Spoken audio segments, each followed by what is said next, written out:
Hey there, everybody. So a bit of an interesting episode today. Today, I'm talking to, is it Florian Mueller? Is that correct? Right. Yeah, Great. that's right. Thank you.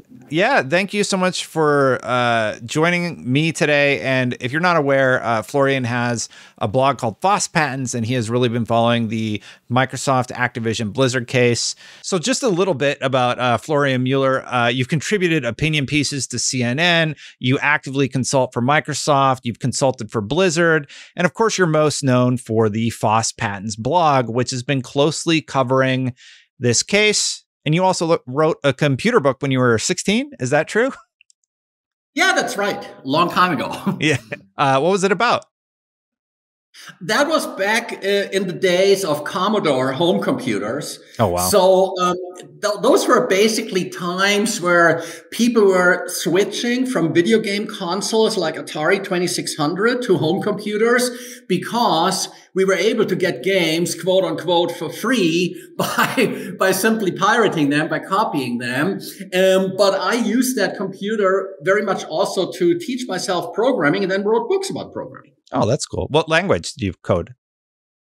That was really a mix of either BASIC, the built-in language of the system, which, by the way, on Commodore and Apple computers at the time was developed by Microsoft, even by Bill Gates personally to some extent, and machine language. So that was really like, yeah, back in the day, if you wanted to draw a circle on a screen in a high level programming language like BASIC, you could really see how it gradually developed on the screen. But if you wanted to have a circle right there, you'd have to write it in machine language. That was the only reasonably fast way to get it done. What was that back with QBasic, where you had to write out the line numbers, or was it just regular BASIC once they sort of addressed that issue? It was Microsoft Basic, and indeed you had line numbers. Wow. That was the first language that I messed around coding in, so that's just sort of funny. Yeah.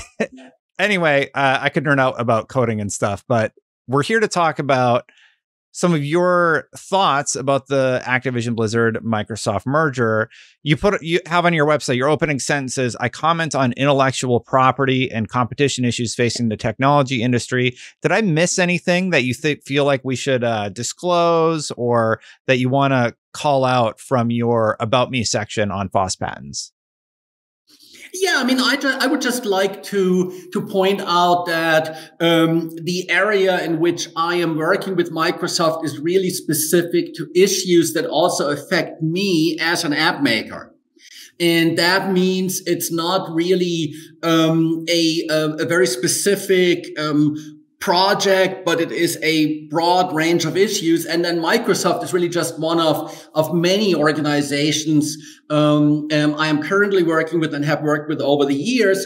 But I believe people should properly disclose this, especially because I see some people who have affiliations with Sony or Google getting quoted by high profile financial media or games publications without actually saying that. And I believe we should all be honest about that so that people can factor that in as they form their opinion on what we all say. Yeah, so disclosures are really important to you. We've got you covered. The big question, though, on everyone's mind is, will this Activision deal end up going through? You've been talking about it a ton on your blog. I've been talking about it a ton on the channel. Who's left as an obstacle? We got the FTC, we got the EU, China is still sort of in the works there, New Zealand. There's a lot of ancillary things, but I think the big three are the FTC, the EU, and the CMA. And the question we all have is, does the deal go through at the end of the day? What are your thoughts?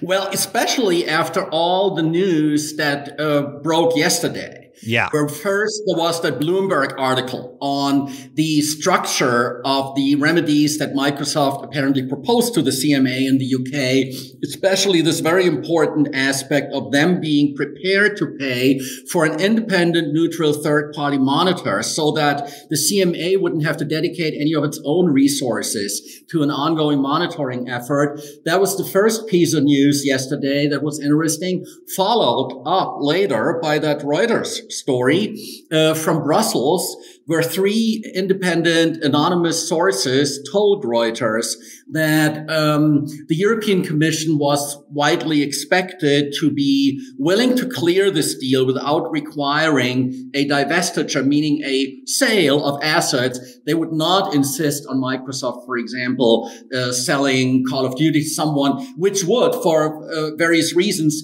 be either extremely difficult or simply not even feasible anyway.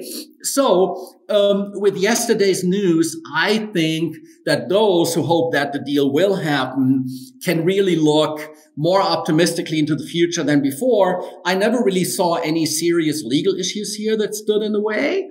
But the overall climate is such that when a big tech company, especially with, a lot of big tech bad behavior having been exposed in recent years in various contexts, when such a company makes a $70 billion acquisition, then obviously regulators feel they have a duty to take a very close look at this. And that is, I think, absolutely correct, because we don't know what the next big deal is going to be. And we wouldn't want them to wave the next Facebook, WhatsApp kind of deal through, because Facebook, WhatsApp, Facebook, Instagram, I think those deals really shouldn't have been cleared. Interesting. I don't know too much about those deals. I've mainly been focusing on this one, but I was curious. I think the deal goes through. I've said that many times on the channel. We've been sort of hitting these beats, and I'm just like, well, Microsoft has $1 trillion. I have a feeling they can figure out how to make this deal go through. I do think they were probably surprised by the amount of opposition. Because Sony kind of got involved in the mix pretty early on, crying foul. And do you have any thoughts on that, actually? Well, what I know is that when this deal was originally announced in January 2022, Microsoft told its shareholders, and that was obviously also directed at Activision Blizzard's shareholders, that the target date for closing was going to be mid-2023. So they were going to give it about 18 months. And that's also what we all know, the published, redacted, but public version of that merger agreement says.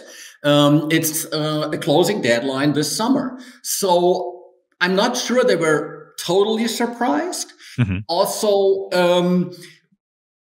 what I think we are going to see in the coming months is that all those regulatory agencies have very unique styles. And that's also what I told people when the CMA published its provisional findings, that this UK regulator may be just as constructive, maybe even more constructive than some others, but it communicates it differently. And I think that's what in a cross-jurisdictional and an intercontinental and an earth-spanning kind of merger review set of processes, we just have to also consider this, that some of it may just seem like a huge obstacle and may in fact be a problem that can be solved. Yeah, and we kind of knew there would be opposition. I know Hoglaw covered off on it. And he's like, there's going to be these roadblocks that they hit, and then they figure out how to get through them. But it's been very interesting the last few weeks. That's it for today. If you've watched all the way to the end, please consider hitting that subscribe button, hitting that bell to help the channel grow. Thank you so much for helping us reach 100,000 subscribers. Now, if you're a member, thank you so much for supporting the channel.